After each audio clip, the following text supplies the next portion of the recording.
Welcome, guys, to Think Outside the Pylons. Today, I am with Will Pittman, the small forward for the NAIT Ooks basketball team, as well as the former soccer player. And today, we're going to be discussing his life, his journey, and kind of what sports mean to him being a student athlete. And I just want to say thank you so much for being on today. I greatly appreciate your time. It always means so much when people come on. So I just want to say, how are you doing? How's it been for you? No, thank you very much for having me. And it's been pretty good. It's been pretty good this year. It's been different. It's definitely been We will jump something into to that adapt to. because Yeah. we know what's going on in the world right now is it's going a little bit more crazy. So I guess we can jump right in. Right now, the Omicron variant for the COVID-19 is kind of ravaging the entire world. I know where I am; it's very bad, and I know that Canada tries to be on very precautionary sides, especially when it comes to travel and everything. And I want to know what's that been for you so far? For me so far, like it's definitely limited traveling. I was supposed to go out east over the holidays and I kind of had to cancel the trip just because I didn't want to risk the possibility of contracting anything.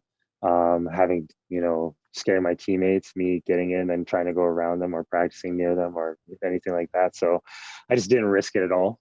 Just didn't go through it at all. But me personally, it's been very, very weird these past 2 years adapting to just COVID in general, from just school to sports, whatever. So yeah, we'll get into that for you because I know you played soccer and then I know you took it off this year so you could focus on basketball. What has that been for you, like with practicing with COVID-19 and actually playing as well? For me personally, like it's been a lot different. I'm so used to just kind of like, as you said, two sports going back and forth with each other, but it's definitely given us a lot of time. Like I said, we were back in September, and by the middle of October, all of our classes got thrown online. So instead of us being at the school majority of the day, it was us only going to practice 4 o'clock in the evening or 6 o'clock in the evening, sometimes 9 o'clock. So it's definitely like a big change from always being around campus all day or majority of the day to only showing up for practice and that's about it, and trying to get that energy to go, trying to get from home doing nothing, or maybe you Hmm. are doing a little bit of something, you're stretching or whatever it may be. Maybe you're studying or doing homework, but you just got to find that energy in the next hour to hour and a half to go practice for about an hour and a half, two Yeah, hours, yeah. and then just, go back to it again. So are you doing meetings for your teams online? Are you actually having them in person? Is there like a restraint on how many people can be in a room at a time? How close you guys can be together For classes or for for practices? practicing for sports? So as of recently, like as of the break that we've been doing, we've been practicing at high schools just for now, or like here and there, like nothing crazy. We put up I think one or two practices, just getting like 5-on-5 stuff, just running around trying to stay in shape. But as of right now, we haven't really said anything or done anything, as if we don't know what's going on with next Yeah, semester. everything is up in the air right now for you guys, right? Have Literally, you heard we're not even. anything, or is there an idea of what may happen? So I know for sure that like for us classes, we don't go back until at least January 21st. So everything is online until then. I think we have a couple of practices at high schools next week, but again, we don't know if it's going to be allowed with new restrictions, with the increase of cases and everything. So it's just an unprecedented time, but it Literally. really like, it is all up in the air. It is all changing. So I get it, and it's crazy to think that when we grew up, we played sports, and it's just been like every single day, like you shirts and skins, sweating, like you're wiping your face on Hmm. everything, and even after all this is done, you're gonna go back and look like all that gross shit we used to do, and how gross we used to be, and now we can't even like we have to hand sanitize when we come off the court. Like you really are conscious of what's going on every single Hmm. moment when you're actually playing a sport now. 100%. So when it comes to that for you now, how's the training been for you? Have you been doing a lot on your own? Have you just been really focusing on when you're with your team? So me personally, like from past years, it was a lot easier for you to kind of get into your gym and kind of get shots up and do your own thing. For us, for our college this year, it's been a little bit different. Like that access to the gym to be able to go in for a couple of hours wasn't really there until about the beginning of December. The beginning of December is when we kind of got some Mm-hmm. gym time, but like not too much. But other than really practicing or like maybe an LA Fitness, like I have an LA Fitness membership. So if it's going to LA Fitness and getting like, shots up there, lifting weights, like that's at least what I can do. But to have that luxury to be able to kind of go to a high school gym or to be able to even go into your own court and put up shots early in the morning or late at night, it's not there anymore. And it's tragic, So it's more honestly. work that you actually had to put in just to be able to find time during the day to actually put up 100%. shots. So that's just 100%. all right. So you're on break right now. Obviously, I think halfway your season has been played already, correct? Like not halfway. We have shorter games. We used to have about 24, I believe. Now this year we only have 15, 16, Oh wow. and we've only personally played five. Okay. So it's Yeah. it's a very condensed season going into it. Yeah. So how has the Yeah. season been going so far? What's it been like for you? So far for us, it's definitely been like new for us adapting. We got a brand new coach this year, a brand new like coaching staff, about two returning coaching staff from previous, and then like a new team. I think we have three returners, four returners, including myself. So it's just kind of been like really new for us, new to adapt and get together. But like honestly, as the games are going, you kind of see us slowly start to gel from preseason to like our last game just now. We're slowly starting to get better in certain spots. Like we're definitely growing into it, but it's been good so far. That's It's been like good. really good. And then for you, I know for your entire basketball career, since I've known you since 10th grade, there's been a lot of growth.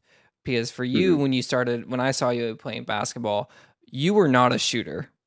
No, There was no, a big afro in the way, and there was a shot form that catered to that afro, and that has all changed very 100%. much. And you have become more of a 3 point, not specialist, but like it is a very large part of your game.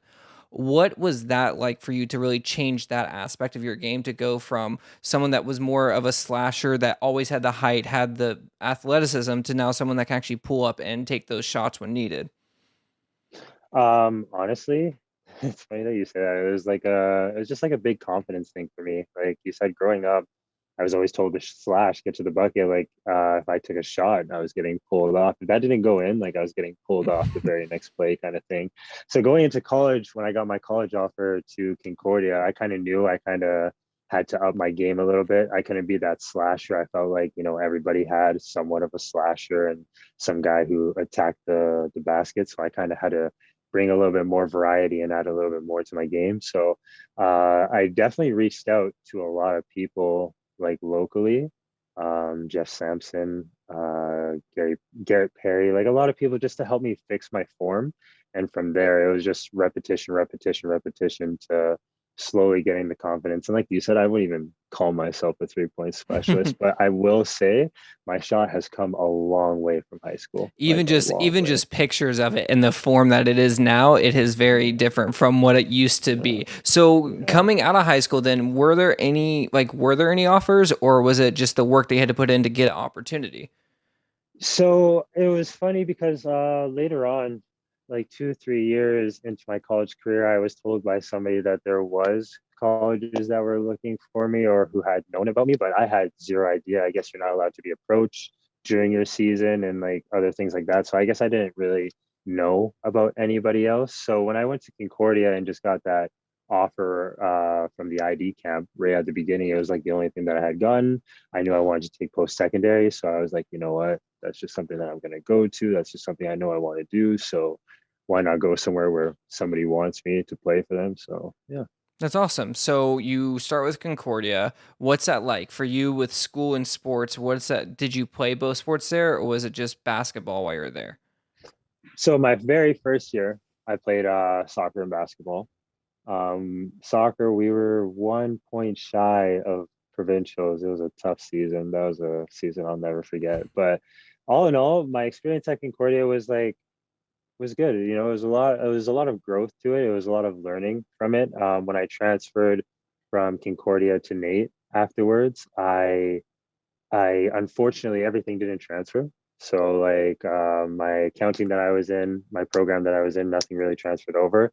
So I had to start from scratch. Wow. And from there, yeah, from there it was kind of like a decision point, from everything that I've kind of experienced from Concordia, sports wise, academic wise, everything.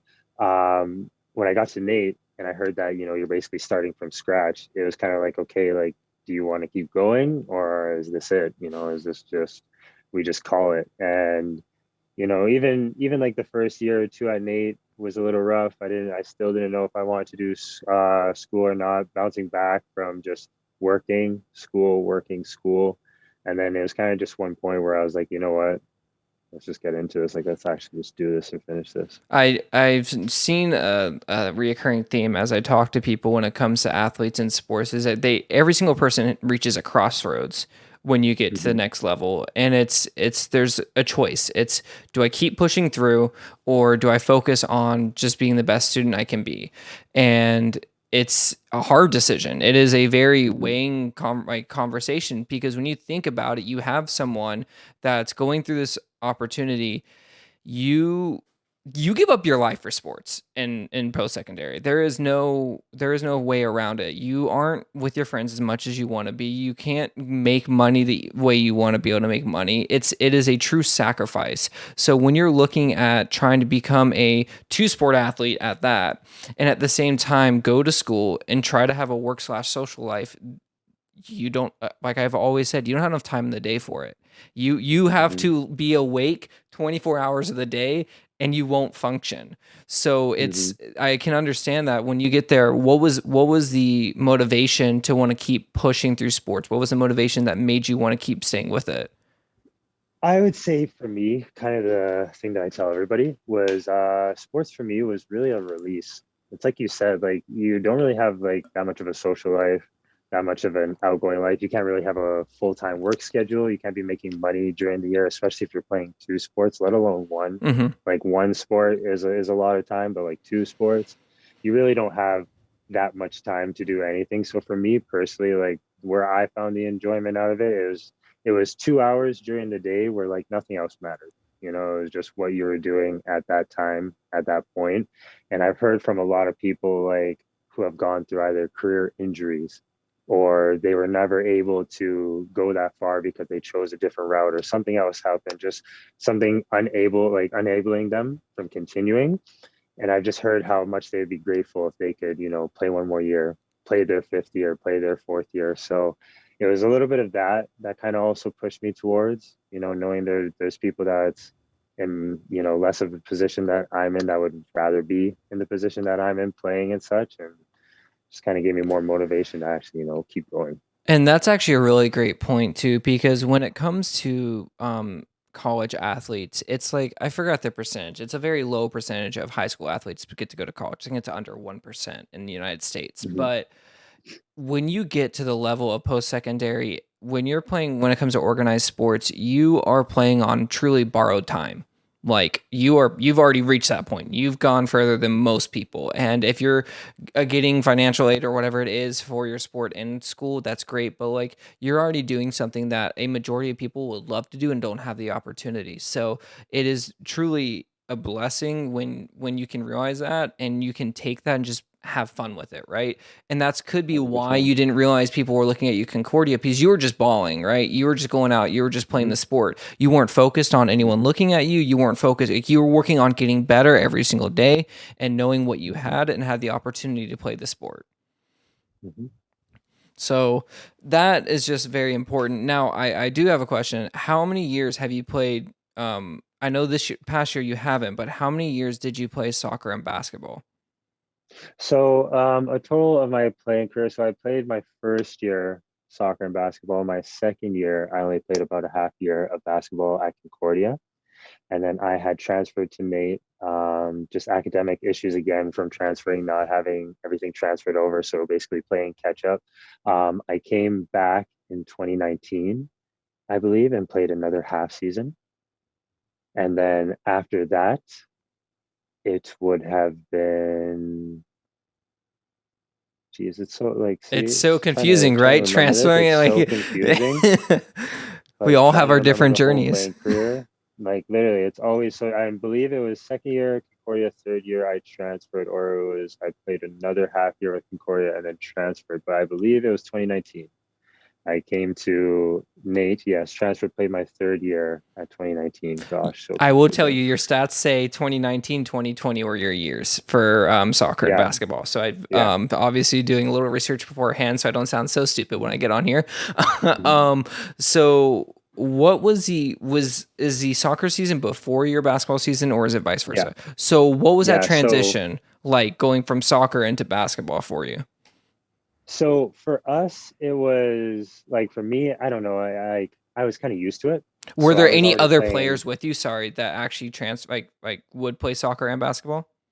So there was other players on like women's team. So Mia Simmons was one.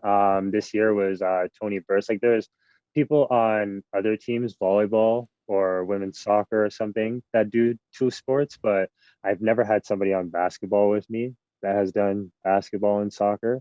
The basketball guys like wonder how I go from a soccer practice to a basketball practice, and the soccer guys That's are why I'm wondering how asking. I'm I doing got the to know same what thing, this is right? like.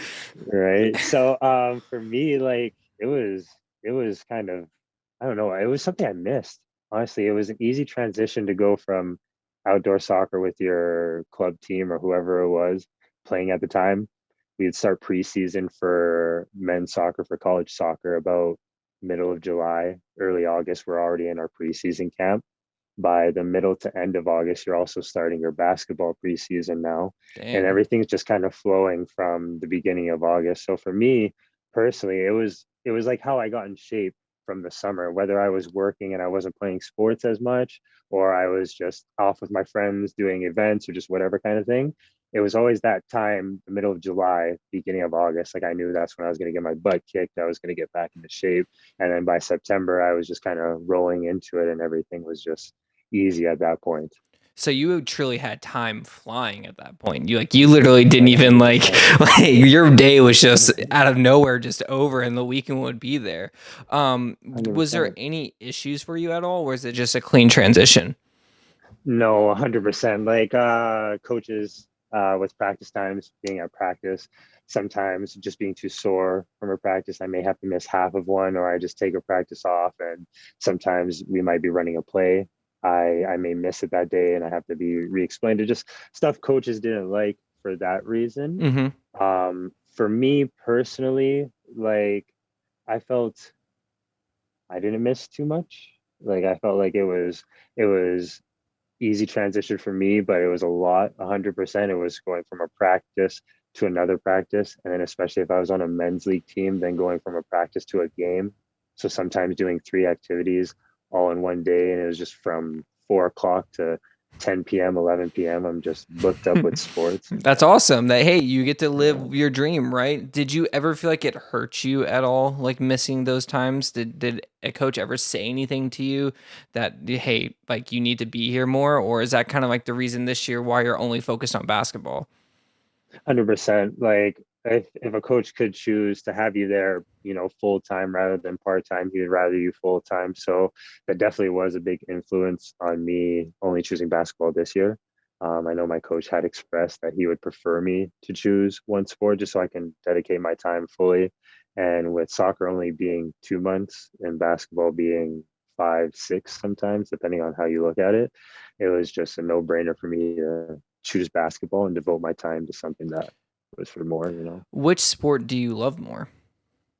I get this question all the time. And for me, man, It's always it's is it the in tough. season kind of thing?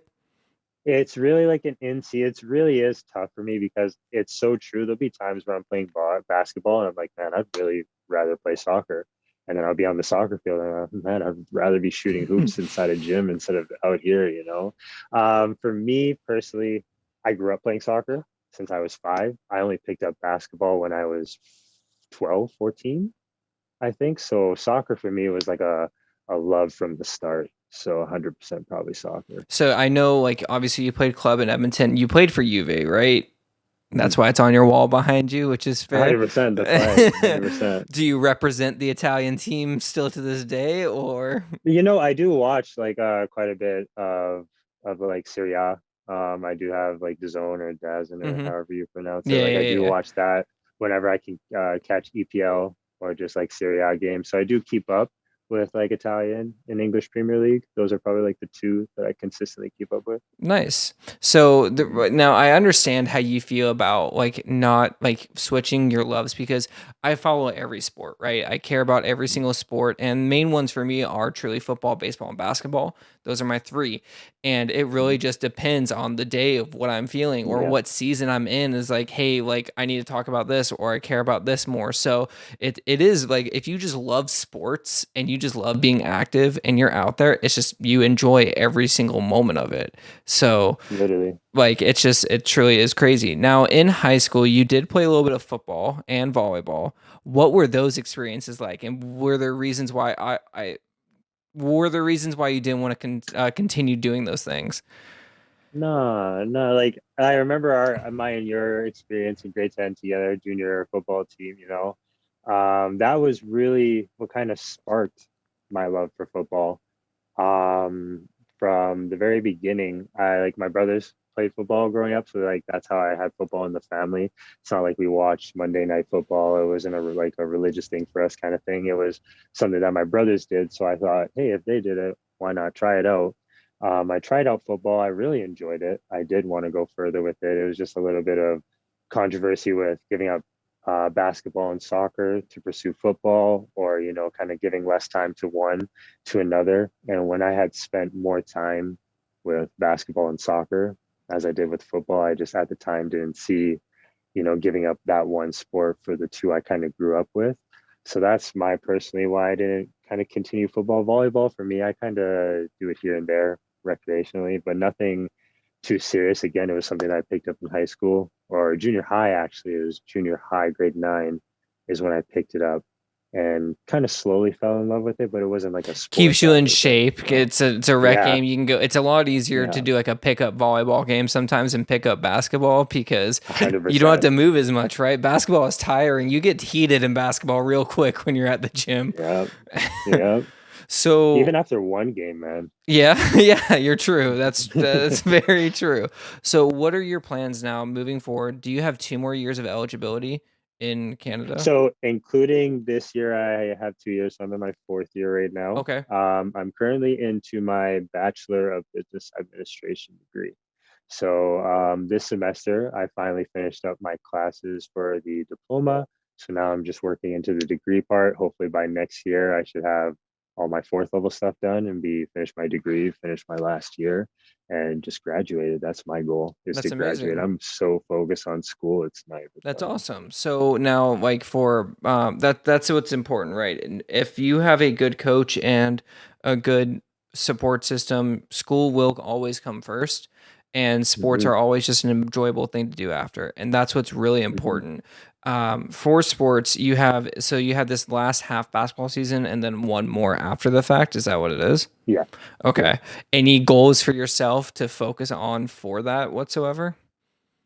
So you were talking about me being somewhat of a 3-point shooter, and if you really go look at my stats, my first couple of games wasn't the greatest in shooting. So for sure, I've been told by a lot of my friends, peers, teammates, even coaches, like I need to start shooting the ball more and being more offensive.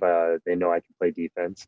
They know I can get in front of somebody and stop the ball if I need to and such like that. But they want me to be more aggressive. So I think that's probably going to be my goal going towards the second semester is trying to attack more, trying to be more aggressive, shoot more when I'm open and such like that. That's good. That's at least you have those people calling you out on it, right? They're holding you accountable. 100% holding me accountable. They know what you can be, and when you're in your own body, you don't always know, right? You don't know what you have. You don't know what skills you may possess until someone says, "Hey, by the way, you get open, you can shoot the ball, and you actually might make it," right? So that's Mm-hmm. important. That's awesome. That's a good goal to have too, especially when you're I mean, what else do you have to lose, right? I mean, you got a year and a half of truly competitive basketball. Something may happen after. You never know what this world has. I Mm-hmm. mean, shit, we might go into another lockdown for another 3 years out of nowhere. So, hey, You never know, seriously. never count your hens, right? So, um, just one of the main things I want to ask: if you had any type of advice to anyone going into any sport or at a young age or going into college, what would be the advice that you'd give them? One quote that I kind of like repeat to myself whenever I get down on myself is as soon as I stop having fun with it, like I'm done with it. And so as soon as you're not at that point where it's fun for you anymore, you got to find what used to make it fun for you, whether it's back in high school, used to be that defensive guy who always got steals and fast break or whatever it may be, just finding that little piece of happiness, that little spark to make you enjoy the game again. That's truly what you got to do it for. Because I found, people have tried to do it, tried to like, center everything around going professional maybe or going farther. And sometimes that's just not, the reality of it. And then they lose the love for the game. They get a coach that, doesn't see the same thing that they see. And then they butt heads. And then from there, it just doesn't go how they plan it to go. And they lose the love for the game. They lose the fun for it because they don't see it the same way that they used to. So for me personally, it would be to not lose the fun of it, not to lose the happiness that you find from the game, the reason why you play it, because you don't get to do it for that long. You only got 5 years, some places you only get 4 years, and so you don't really have that long to do it. So while you're doing it, find the fun in it, enjoy it. That's awesome. And I like that you talk about how you can butt heads with a coach because that can completely derail your entire life. Like if you are Mm-hmm. dreading to play the sport that you do love and it makes you fall out in love with it, that hurts at like to a Mm-hmm. base level for anyone. So Mm-hmm. it is important to truly enjoy the moment. Yes, we all like it'd be amazing to make money and play sports, right? It would be great. Mm-hmm. But 100%. if you focus on that your entire life, you truly won't enjoy the moment and you'll look back at those moments with regret rather than saying, "Hey, I had my time. Let me get back to what I can," right? Mentorship Mm-hmm. in basketball is very important. Looking out for each Mm-hmm. other in sports is very important. So, any coach, any veteran player, any physical trainer, anyone that's in the building that can help the younger people, the younger players is just a truly important role that I think that everyone should embrace. Always give back to the 100%. people underneath you. If you get a chance to talk to any young athlete or any young coach, like, hey, this is the impact you can have to the people around you and to yourself. So focus on that. Be who you need to be and be what you want to be because one day you're not going to have that, right? Mm-hmm. That's So, exactly it, man. yeah. And is there anything else you'd like to say about that? I'm sorry. So no, that's okay. No, you're exactly right. Like I find sometimes nowadays, like actually, I feel now it's picking up a little bit more. I feel like the local scene for basketball is honestly starting to pick up more, and I'm really loving how Edmonton is slowly coming together as like a basketball city. I feel like it's something that's was past due. I feel there's a lot of great people, great talent that comes out of Edmonton that either ends up going somewhere else or not really pursuing basketball like we talked about because there's not much of a basketball scene at the time. But I like how much our city is growing as a basketball city and kind of encouraging that, trying to get the youth more involved in developing the youth. Because I know when I was starting basketball at 12, 14, there wasn't as many trainers and as many club teams as there are now and people who played post-secondary to kind of help you and to bring you up as there is now. And that's actually very interesting because it makes sense. Like Edmonton is a perfect city for basketball. When you think about it, Mm-hmm. one, there have been some great athletes that are playing in college now across the United Mm-hmm. States. Some people international. It's that's awesome. But when you look at in the winter, you really can't do much in Canada. Yeah, Like yeah, you either yeah. have to be Like on an ice seriously. rink or you have to be inside of a gym. And a basketball gym is really easy to build. Every school has it. Mm-hmm. And it makes sense because why not train there, right? And I think Mm-hmm. that there's starting to become more exposure from players coming out of Canada, like coming out of Edmonton, I should say. And Mm-hmm. Edmonton is being more people really care about basketball there. And Yeah. I know maybe the NBA will never be there, but when it comes to the Midwest of Canada, it's going to be one of the biggest cities when it comes to that sport.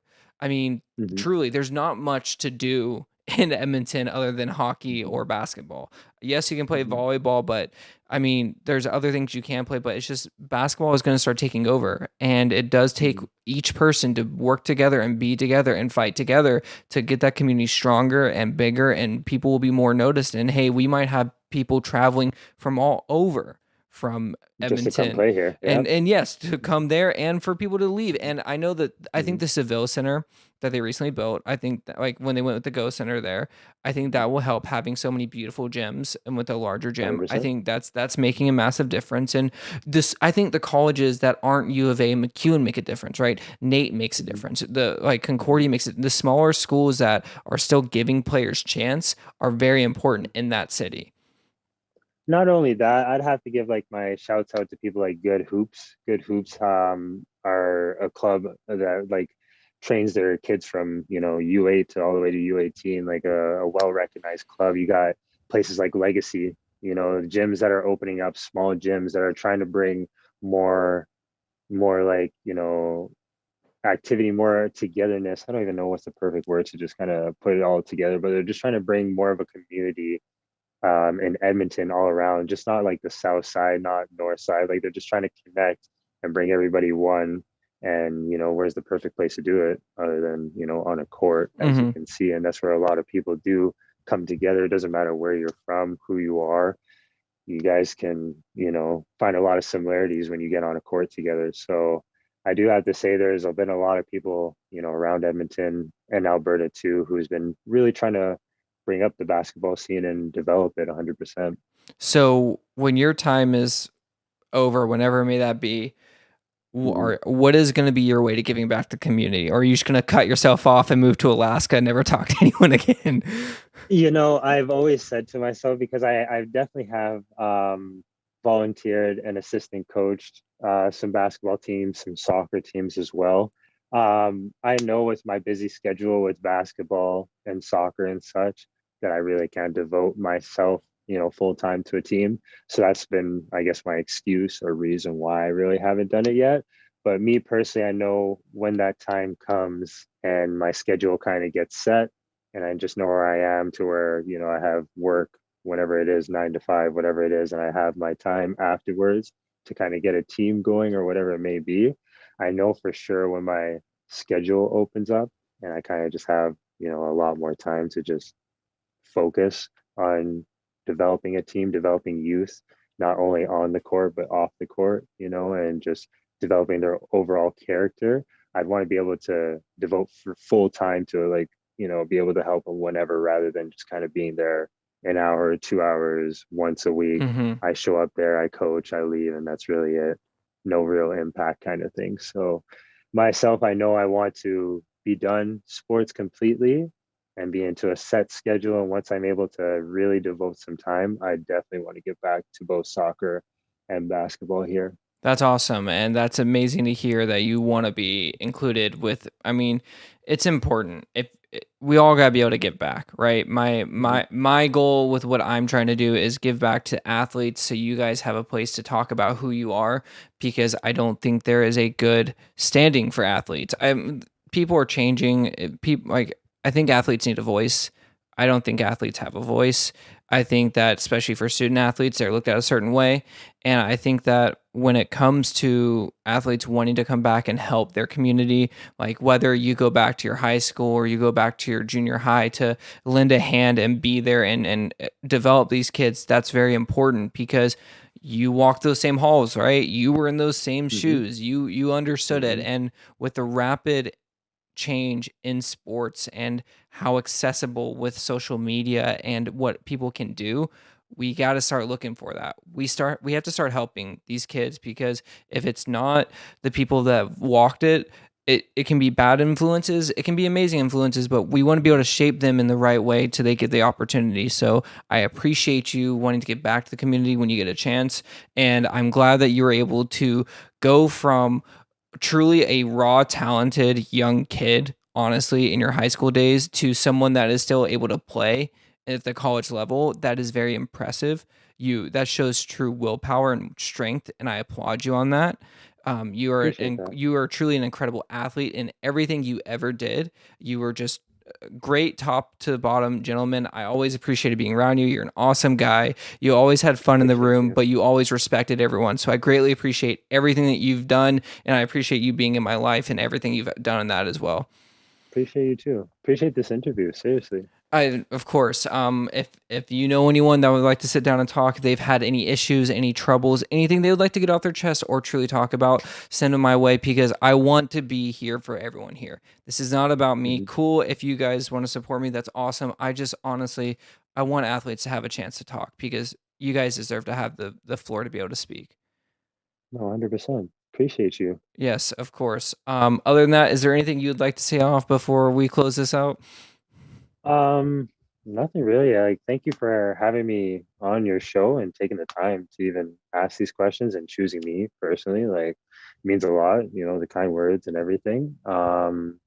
Other than that, here's to hoping that we have a second half, Yes. season for me to keep going. Wear your Other than damn that, mask when you go outside, please and you thank know what I you. mean? It Seriously. is minus 40 degrees in Edmonton. You do not need to go anywhere right now. Stay home. No, Don't do anything. stay inside. And Seriously. Don't freeze. other than that, thank you so much. I greatly appreciate your time. I appreciate everything you had. Great conversation. I wish you the best. I hope you have a season. I hope you're able to have next season too, because we don't want athletes' seasons cut short. That's what I've always thought about is people missing these times. That's gotta hurt. That's gotta suck. And I Hmm. don't want that to Hmm. happen to anyone else. Appreciate you, man. Thank you. Yes, of course. Other than that, this was Thing Outside the Pylons. This is Will Pittman. Wish the best to him and everyone out there. I hope you guys have a great night and enjoy the rest of your day. Bye, guys.